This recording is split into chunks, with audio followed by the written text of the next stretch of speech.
নির্বাচন অংশগ্রহণমূলক ছিল না। এপিকে দেয়া এক ইমেইল সাক্ষাৎকারে এমনটাই স্বীকার করেছেন বাংলাদেশের ক্ষমতাচ্যুত প্রধানমন্ত্রী শেখ হাসিনা। এবার প্রশ্ন হচ্ছে, এরপর আর তিনি কি কি স্বীকার করবেন?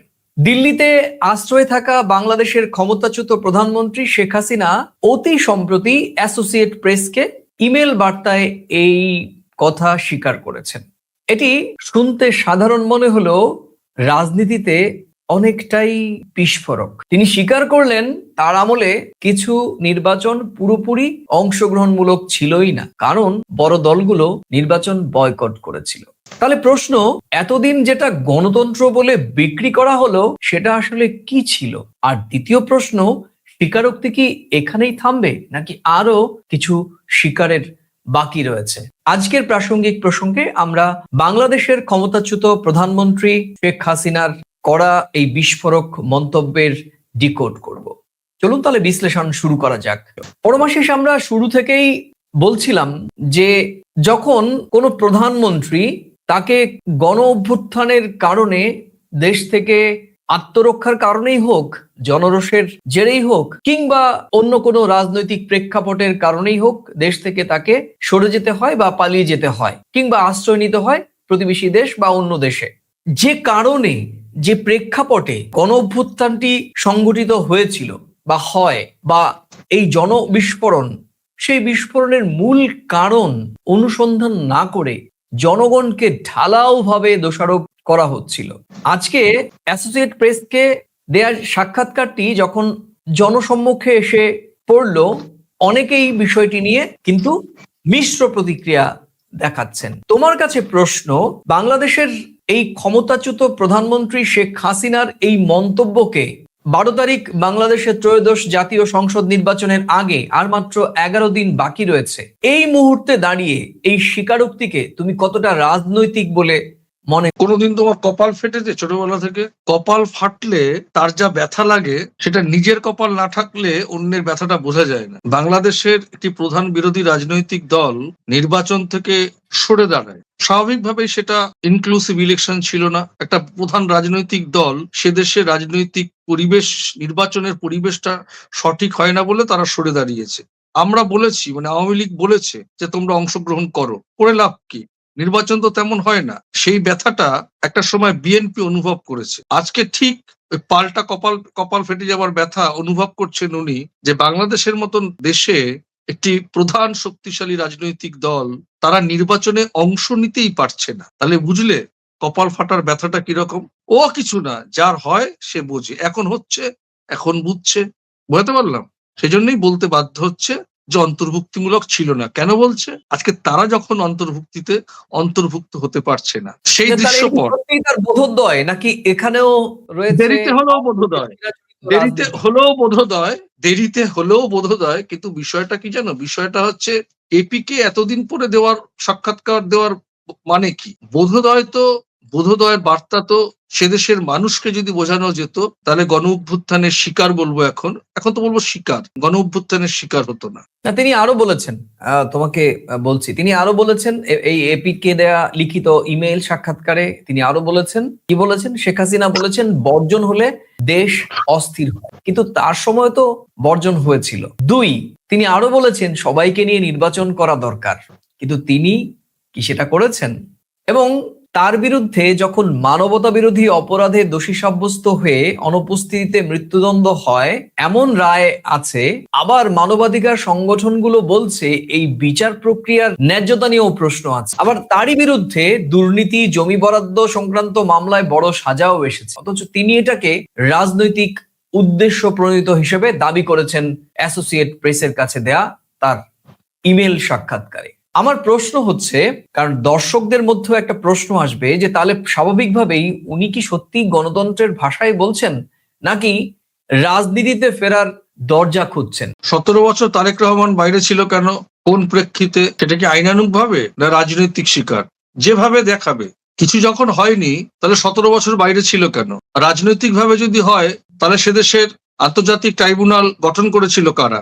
বলছে ভুয়া ভোট, আবার বলছে ইনক্লুসিভ ইলেকশন হচ্ছে না, আবার ডক্টর ইউনূসকে বলছে আমার সঙ্গে সামনাসামনি দাঁড়ান। আবার এই মুহূর্তে বলছেন যে তার সময়েও পুরোপুরি অংশগ্রহণমূলক নির্বাচন হয়নি, মানে কয়েকটি রাজনৈতিক দল নির্বাচনে অংশই নেয়নি, বর্জন করেছিল। এটা চিড়ে ভেজানোর একটা প্রয়াস, কিন্তু কতটা চিড়ে ভিজবে সেটা কিন্তু খুব হাজারো প্রশ্নের মুখে। আমরা পেছনের দিকে যাই।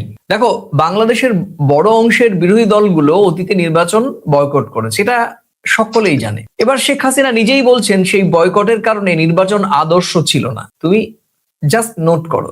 কিন্তু সমস্যা হচ্ছে যে এই স্বীকারোক্তি আসলে আজ, যখন তিনি ক্ষমতার বাইরে, যখন তার দল নির্বাচনের যেতেই পারেনি, আর যখন তার বিরুদ্ধে বিচার, সাজা, নিষেধাজ্ঞা সবকিছুই একসাথে চলছে, অর্থাৎ স্বীকারোক্তির এই সময়টা কি নতুন করে প্রশ্নবিদ্ধ হচ্ছে না? একটু পরিবর্তনের চেষ্টা তো আসবেই, স্বাভাবিক। ব্যথা দোরগোড়ায় মানে ধরো বিবাহ আসন্ন, যার সঙ্গে বিয়ে হওয়ার কথা ছিল সে ব্যর্থ প্রেমিক, সিগারেট খেয়ে যাচ্ছেই, কিন্তু যখন একদম সামনে চলে আসে বিয়ের দিন, সে আরো ভেঙে পড়ে, কিছু অতীতের কথা মনে করার চেষ্টা করে। এখন তো কিছুটা, একদম তো ভোট আসন্ন, এখন তো আর ভোট কোনোভাবে রোখার জায়গা নেই। এখন স্মৃতির স্মরণী বেয়ে ইনক্লুসিভ ইলেকশন হয়নি, ছিল না, এসব কথা তো আসবেই। আফটার অল সেও তো একজন মানুষ, দেশটা সঙ্গে তাদের ওতপ্রোতভাবে একটা সম্পর্ক ছিল, আদর্শ ছিল। কৌশলগত কারণে, ক্ষমতার কারণে কেউ কেউ বলছেন স্বৈরাচারী, আমরা দেখেছি গণ অভ্যুত্থান হলো, তিনি থাকলে আরো দুর্ঘটনা ঘটতে পারত, তার নিরাপত্তাজনিত সেনাবাহিনীর সাহায্য নিয়ে তিনি ভারতের মাটিতে চলে এসেছেন। মানুষের তো যতই হোক, আমি যতই হম্বিতম্বি করি, একটা সময় গিয়ে তুমি নিজে জানো তুমি কি করেছো, সেই তো প্রধানমন্ত্রী, সেই তো শেষ কথা ছিল, তাকেই চলে আসতে হয়। স্বীকার না করে তো উপায় নেই, কোথাও তো একটা স্বীকার করতেই হবে, আর সেটা তো দেশের মানুষের কাছে। উনি জানেন এখানেও একটা কৌশল, এটাও চর্চিত বিষয় হয়ে উঠবে বাংলাদেশের মানুষের কাছে, গোটা আন্তর্জাতিক মিডিয়ায়, গোটা বিশ্ব জানবে। এই কারণেই উনি এএপি কে আজকে এই সাক্ষাৎকারটা গতকাল যেটা শুনলাম তোমার মুখে ইমেলের মারফত দিয়েছে। এই সময়ের এই যে নির্বাচন, 12 তারিখ নির্বাচন, সেই নির্বাচনের প্রাককালে ইনক্লুসিভ ইলেকশন যে ছিল না সেটা যিনি স্বীকার করে নিল, এটাও একটা রাজনৈতিক কৌশল। কেন রাজনৈতিক কৌশল? তাহলে এখন কি ইলেকশনটা হচ্ছে না, ইনক্লুসিভ হচ্ছে? এখানেও তো আওয়ামী লীগ বাদ, এটাও একটা উস্কে দেওয়া, প্রশ্নচিহ্ন তুলে দেওয়ার সাক্ষাৎকার। দেখো, তিনি আরো বেশ কয়েকটি কথা বলেছেন। তিনি বলেছেন যে রাজনৈতিক অংশগ্রহণ আটকে দিলে ক্ষোভ বাড়ে, প্রতিষ্ঠানের বৈধতা কমে আর অস্থিরতা বাড়ে। কিন্তু দেখো, আজকে বাংলাদেশের যে সাম্প্রতিক ইতিহাস নিয়ে যদি আমরা বলি, তাহলে এই অস্থিরতার চক্র, যেখানে শুধু কি আজকে বাংলাদেশের অন্তর্বর্তীকালীন সরকারের সময় হয়েছে, আগের রাজনৈতিক সংস্কৃতি কি এর জন্য দায়ী নয়? এই বিষয়টি কিন্তু একেবারে সচেতনভাবে ইমেইলে তিনি এড়িয়ে গিয়েছেন। কিন্তু তিনি আবার বলছেন যে বয়কট নিষেধাজ্ঞার চক্র ভাঙতে হবে। এটা একটা বড় বক্তব্য, পরমাশিস। বয়কট নিষেধাজ্ঞার চক্র ভাঙতে হবে, অর্থাৎ নির্বাচনে যদি কোনো বয়কট, তার মানে হচ্ছে তার দলকে বয়কট করা হয়েছে এবং নিষেধাজ্ঞা, আওয়ামী লীগকে নিষেধাজ্ঞা ফেলা হয়েছে। আমি কোনো একটা খারাপ দৃষ্টান্তকে আবার অন্য একটা খারাপ দৃষ্টান্তের সঙ্গে অবশ্যই জাস্টিফাইড করব না, তবে দেরিতে হলেও বিষয়টি খুবই পজিটিভ বলে মনে হচ্ছে। কিন্তু আমরা যেহেতু বিষয়টি নিয়ে গভীরভাবে শুরু থেকেই সমালোচনা করছিলাম, বা আমাদের একটা দিক নির্দেশনাও ছিল যে বাংলাদেশের মানুষ যে পরিমাণ এই দলটির বিরুদ্ধে উত্তেজিত বা ক্ষুব্ধ হচ্ছিলেন বা হয়েছেন, সেটা যদি আরো 6 মাস আগে এ ধরনের একটি স্টেটমেন্ট পাওয়া যেত, তাহলেই কি সুযোগ ছিল নির্বাচনে, এই যে অংশগ্রহণমূলক নির্বাচনের কথা উনি বলছেন? এখন এটা একটা থ্রেটিং, এটা আর কিচ্ছু না। এখানে সতর্ক থাকতে হবে। এখন এটা রাজনৈতিক থ্রেটিং, এটা প্রকাশ্যে জনসভায় প্রকাশ্যে এটা বলার মধ্যে এটা চর্চিত হবে, বিষয়টা মানুষের মনে একটা বাতাবরণ তৈরি হবে, কিন্তু এতে আর কোনো কাজ হবে না। এটা সাক্ষাৎকার দিতে হয় তাই দিয়েছে। আমি আগেও বলেছি, এই জাতীয় সাক্ষাৎকার বা এই জিনিসগুলো নিজেদের অস্তিত্ব বজায় রাখা, মানে মাঠ পর্যায়ে যারা কর্মীরা আছে তারা এখন কোথায় যাবে, তাদেরকে একটু মানে সজীব রাখা, আমার মনে হয় না এতে কোনো কাজ হবে। এটা একটা রাজনৈতিক থ্রেট বলতে পারো, কিন্তু এই থ্রেটের কাছে অন্তর্বর্তী সরকার আমার ধারণা মাথা নোয়াবে না। তার কারণ বিষয়টা হচ্ছে যে আজকে অন্তর্বর্তী সরকার যদি এই বিষয়টাকে মানে রাজনৈতিক অংশগ্রহণমূলক করাচ্ছে না, এদের বৈধতা নিয়ে প্রশ্ন তোলে, তাহলে আগের যারা সরকারে নির্বাচন করিয়েছে, যেখানে বিএনপি সংযুক্ত হতে পারেনি, তারা নির্বাচন থেকে সরে দাঁড়িয়েছে, সেই নির্বাচনটা কারা করিয়েছিল? তখন তার অন্তর্বর্তী সরকার করায়নি। তো এই নিয়ে হাজারো প্রশ্ন, এই প্রশ্ন আমরা যা প্রশ্ন তুলছি এর চাইতে হাজার হাজার হাজার হাজার প্রশ্ন আছে বাংলাদেশের সাধারণ মানুষের মধ্যে, সেটা একেবারে নিম্ন স্তর থেকে একেবারে উচ্চ স্তরের মানুষের মধ্যে। তো এটা স্বাভাবিক। বা আওয়ামী লীগ একটা বড় দল, কেন বা দলটা নিষিদ্ধ হয়েছে, কি কারণে হয়েছে, সেটা তারা অত্যন্ত ভালো জানেন, আর বাংলাদেশের সাধারণ মানুষ জানেন। মানে ওনারা নির্বাচনে অংশ নিতে পারছেন না, এটা একটা ঘটনা। আমি আগেও বলেছিলাম, অংশ নিলে দুধ কা দুধ পানি কা পানি পরিষ্কার হয়ে যেত।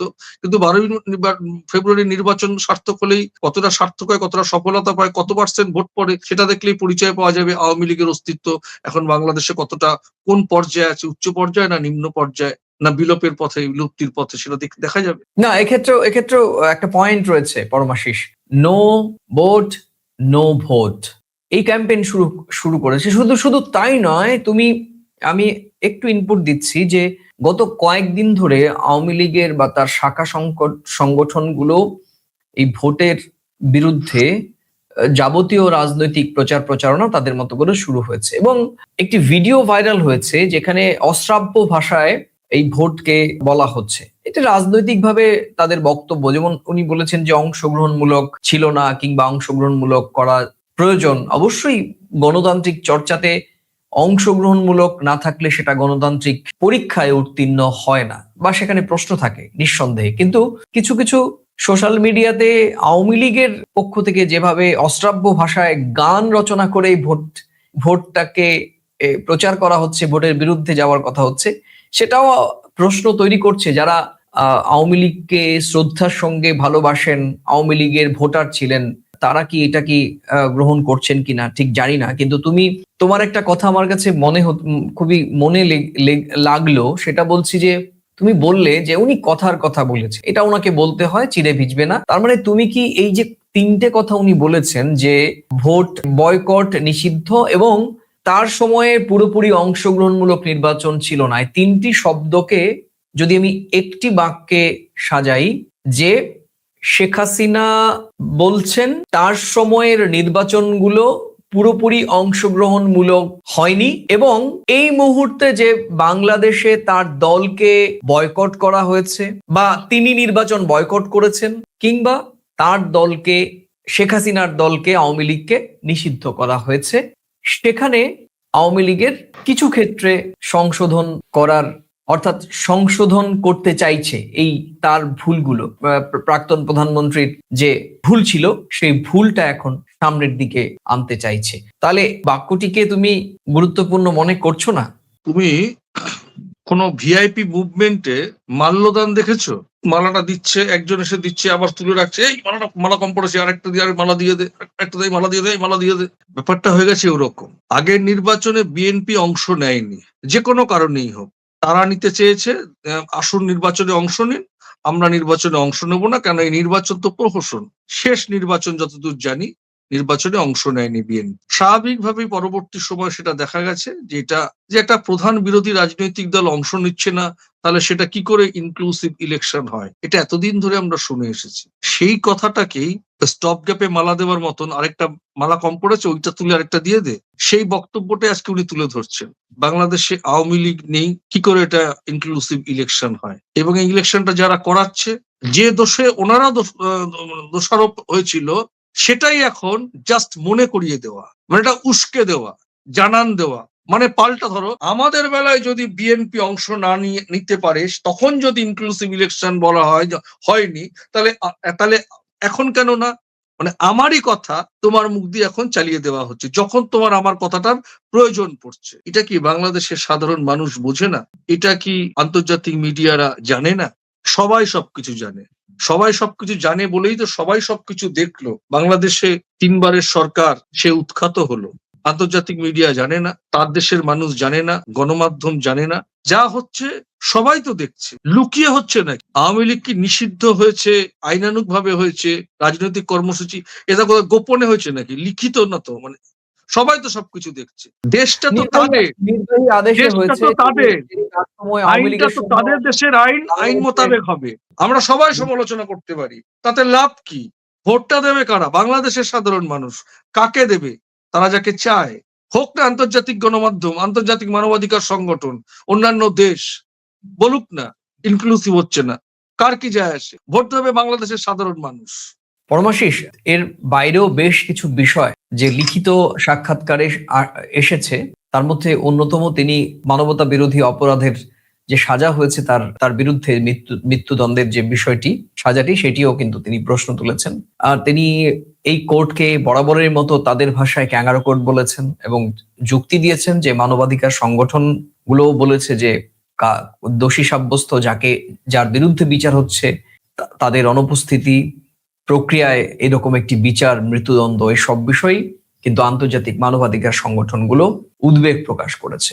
এটা কিন্তু উনি দাবি করেছেন। কিন্তু একই সঙ্গে আবার এগুলোও কিন্তু আসবে যে বাংলাদেশের আদালত, ট্রাইব্যুনাল তাকে যে দোষী সাব্যস্ত করেছে সে বিষয়টি কিন্তু ইতিমধ্যেই দেশ বিদেশের গণমাধ্যমে প্রচারিত হয়েছে, বা বাংলাদেশের এই সাজার বিষয়টি তো বাংলাদেশের অভ্যন্তরীণ বিষয়, তাই না? অবশ্যই। এবং এই কোর্ট তো যতদূর আমরা জানি যে এই কোর্ট আন্তর্জাতিক অপরাধ বিষয়ক ট্রাইব্যুনাল, এই কোর্টটি কিন্তু প্রাক্তন যে পূর্বতন যে সরকার, আওয়ামী লীগের সরকারের সময় করা হয়েছিল স্বাধীনতা বিরোধী যুদ্ধাপরাধীদের বিচারের ট্রাইব্যুনালের জন্য করা হয়েছিল বলে আমরা জানি।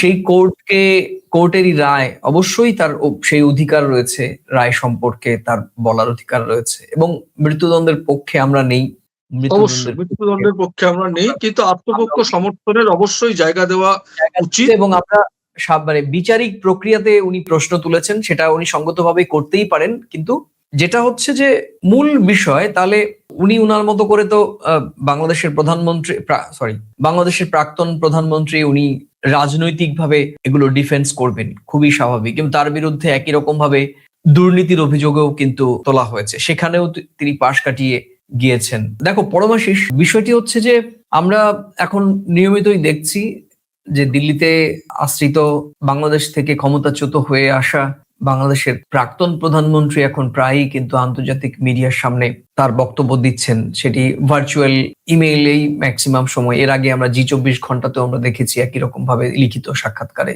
বেশ কিছু কথা উনি বলেছেন। সেটা নিয়েও আমরা আমাদের একটি প্রাসঙ্গিক প্রসঙ্গে পর্ব করেছি। আমরা চেষ্টা করি যে তার প্রত্যেকটি ইন্টারভিউর পরই আমরা কিছু বিষয় তুলে আনার চেষ্টা করি যেগুলো দুই দেশের সাধারণ মানুষের জানা প্রয়োজন। এবং এই যে রাজনৈতিক কাদা ছোড়াছুড়ি হচ্ছে, তার এই কাদা ছোড়াছুড়ির মধ্যে হয়তো কোনো একটি বিশেষ পক্ষ বা উভয় পক্ষের কাছে একটি রাজনৈতিক রসদ হতে পারে। সে কারণে আমরাও কিছু প্রশ্ন তুলে দিই।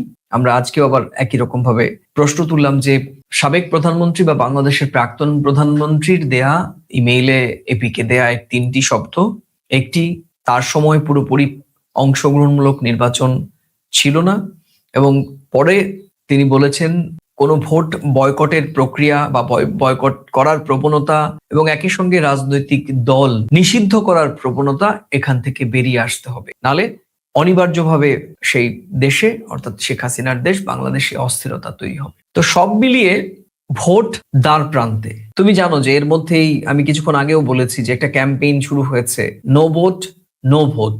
শেখ হাসিনার এই সব মন্তব্যে ভোটের বাজারে ঠিক কোনো প্রভাব পড়বে কিনা, বা নেতিবাচক প্রভাব বা ইতিবাচক প্রভাব পড়বে কিনা। এর মধ্যে তুমি আরেকটি ইনপুট তোমায় দিচ্ছি যে এর মধ্যে দিল্লিতে ভার্চুয়াল যে প্রেস মিট রিলিজ করেছেন, সেখানে বেশ কিছু উত্তপ্ত কথা বলেছেন, এবং তারপর বাংলাদেশের বিদেশ দপ্তর থেকেও, পররাষ্ট্র মন্ত্রক থেকেও তার পাল্টা প্রতিক্রিয়া জানানো হয়েছে। বলা হয়েছে যে বাংলাদেশের এই নির্বাচনে যদি কোনো অশান্তি হয় তার দায় শেখ হাসিনাকে নিতে হবে। নতুন করে শেখ হাসিনার এই বক্তব্যগুলোতে আবার কোনো সংকট তৈরি হতে পারে কিনা, বা আওয়ামী লীগের পক্ষে।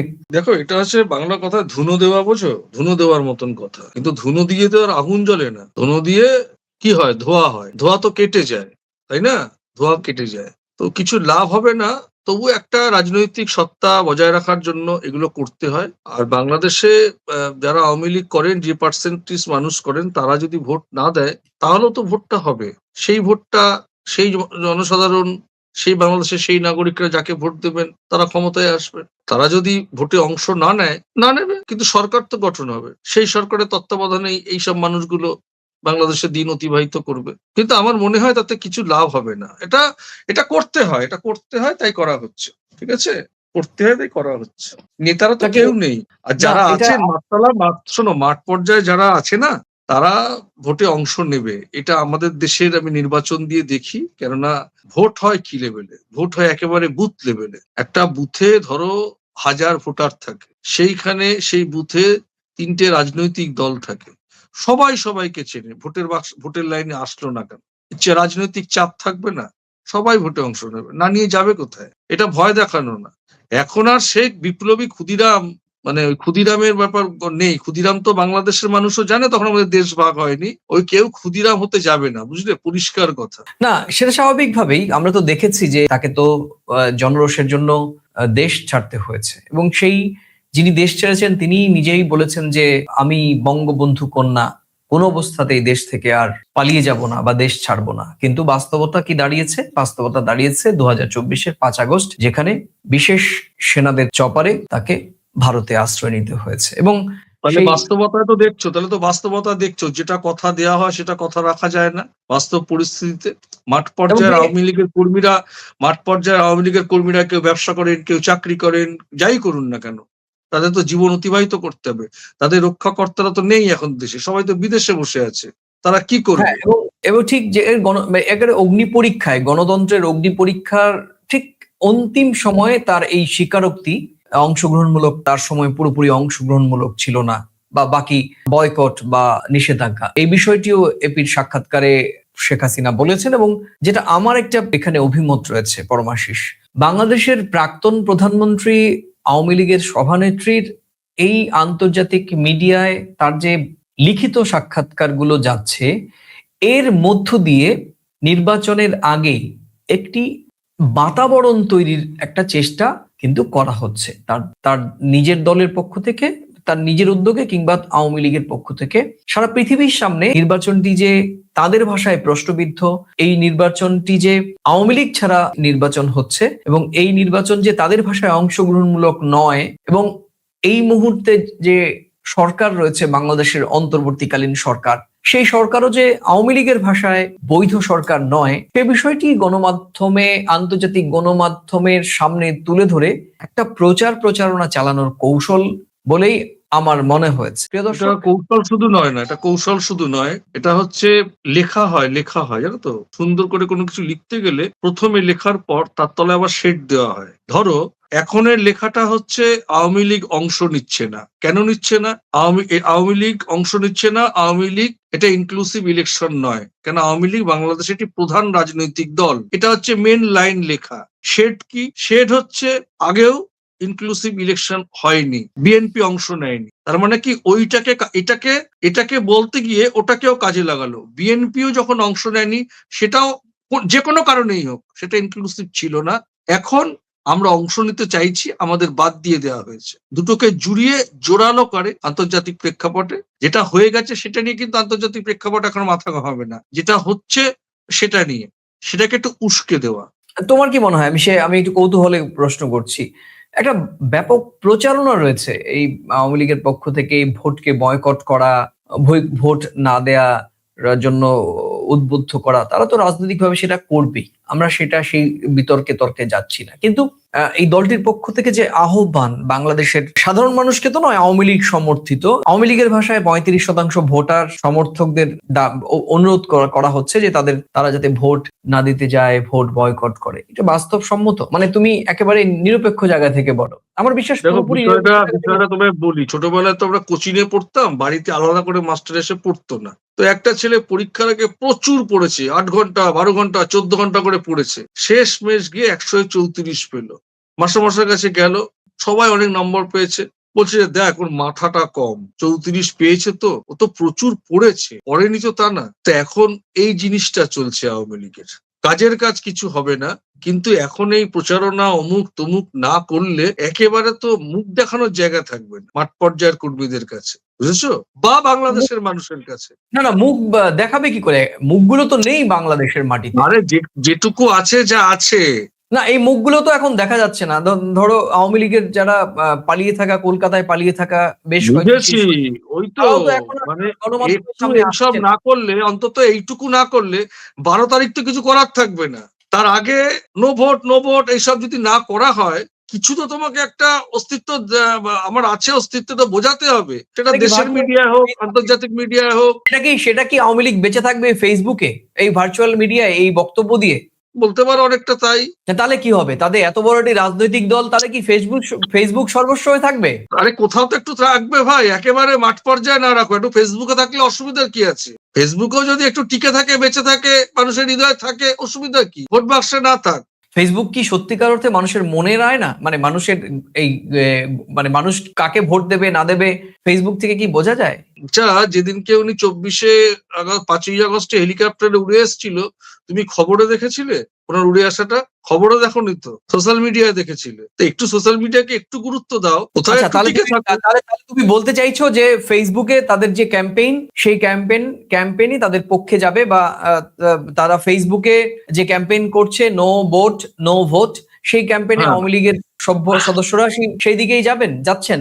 সেটা হয়তো দেখে মনে মনে, কিন্তু ভোটের দিন তো ভোট দিতে যাবে তারা। আচ্ছা, ভাই, সেটা জানতে আমাদের ফেসবুকের প্রচারে ফেসবুকের প্রচারটা ফেসবুকে থাকুক, তবেই তো আমরা আমাদের কাছে চর্চিত বিষয় হয়ে উঠবে। আরেকটি বিষয় পরমাশিস, খুব ভীষণভাবে টুইস্ট। কারণ তুমি যেটা বারবার বলতে চাইছো বা চেয়েছো আগে, যে আওয়ামী লীগ যদি ভোটে দাঁড়াতো তাহলে এই মুহূর্তে হ্যাঁ, আমি তো এখনো বলছি। Right right. তাহলে আমিও তোমার সঙ্গে জাস্ট শুধু জুড়ে দিচ্ছি যে আওয়ামী লীগের এই আহ্বান নো ভোট নো ভোট, এটা কতটা বাস্তবিক হয় সেটা জানতে তো আর আমাদের আর খুব বেশি সময় লাগবে না। আর 12 তারিখ সন্ধ্যে 6টা একদমই ভারতীয় তখনই সময়। পরিষ্কার হয়ে যাবে আদৌ এই দলটির পক্ষে এই ফেসবুকের ক্যাম্পেইন কতটা কাজে এসেছে, বা এই ফেসবুক দিয়ে এই দলটি তাদের রাজনৈতিক কর্মকাণ্ড পরিচালনা করবেন কিনা, বা আগামীতে ফেসবুকেই তাদের টিকে থাকতে হবে কিনা। তোমাকে অনেক ধন্যবাদ পরমাশিস। শেষ করব, বাংলাদেশ থেকে ক্ষমতাচ্যুত হয়ে আসা বাংলাদেশের প্রাক্তন প্রধানমন্ত্রী শেখ হাসিনা এপিকে লিখে আরো বলেছেন যে বয়কট আর নিষেধাজ্ঞার চক্র ভাঙতে হবে। ঠিক, কথা তো ঠিকই, কিন্তু এই চক্র ভাঙতে হলে শুধু কি অন্যরা আমাকে বাদ দিয়েছে বললেই এই মন্তব্য? আজকে তিনি স্বীকার করছেন যে নির্বাচন অংশগ্রহণমূলক ছিল না, আজকে তিনি স্বীকার করছেন যে নির্বাচন তার সময় অংশগ্রহণমূলক ছিল না। তাহলে আগামীতে কিছু প্রশ্ন অনিবার্য হয়েই থাকবে পরমাশিস। কি প্রশ্ন? বিচার ব্যবস্থা নিয়ে আপনার বিরুদ্ধে ওঠা অভিযোগ তা প্রমাণ হয়নি এখনো, কেন? দুর্নীতির মামলাগুলো সবই কি ষড়যন্ত্র, নাকি কোথাও আপনার দলের দায়িত্ব আছে? সংখ্যালঘু নিরাপত্তা, রাষ্ট্রের জবাবদিহিতা, চরমপন্থা, ক্ষমতায় থাকাকালীন আপনার ব্যর্থতার তালিকা, তার দায় কে নেবে? বাংলাদেশের ভোট আগামী 12ই ফেব্রুয়ারি। এই ভোট শুধু বাংলাদেশের সরকার বদলাবে না, বাংলাদেশের রাজনীতি, বয়কট বনাম নিষেধাজ্ঞা, এই পুরনো চক্র ভাঙার সুযোগও তৈরি করে দেবে। আর এই চক্র ভাঙার প্রথম শর্ত অর্ধেক স্বীকারোক্তি নয়, বরং পুরো জবাবদিহিতা। আর এই পুরো জবাবদিহিতা বাংলাদেশের রাজনৈতিক দলগুলো যতক্ষণ পর্যন্ত না তৈরি হবে, ততক্ষণ পর্যন্ত কিন্তু বারবারই 2024-এর 5 আগস্টের মতো নতুন কোনো সংকট সামনে হাজির হতে পারে। আজকে এক নেত্রী দেশ থেকে পালিয়ে নির্বাসিত রয়েছেন, আগামীকাল আরেকজন যাবেন। আর এভাবেই বাংলাদেশের ভবিষ্যৎ অনিশ্চয়তার দিকে এগিয়ে যাবে যদি গণতন্ত্রে জবাবদিহিতা না নিশ্চিত করা যায়। এক পক্ষ যাবে, অন্য পক্ষ আসবে, কিন্তু বাংলাদেশ থেকে যাবে সেই বাংলাদেশেই। প্রিয় দর্শক, আপনারা এই অনুষ্ঠানের কোন মন্তব্যের সঙ্গে সহমত, কিংবা গোটা অনুষ্ঠানের মন্তব্যগুলোর সঙ্গে ভিন্ন মত কিনা, আপনাদের মূল্যবান মন্তব্য লিখে জানাতে পারেন। আর এই ভিডিওটি ভালো লাগলে নিজেদের মাঝে শেয়ার করতে পারেন, বা আজ এই চ্যানেলটিতে প্রথম এলে পুরনো ভিডিও দেখে যদি ভালো লাগে চ্যানেলটি লাইক বা সাবস্ক্রাইব করতে পারেন। তাহলে আজ এই পর্যন্তই, আবার দেখা হবে নতুন কোনো বিষয়ে প্রাসঙ্গিক প্রসঙ্গ নিয়ে। ততক্ষণ ভালো থাকুন, সুস্থ থাকুন, সবাই নিরাপদে থাকুন।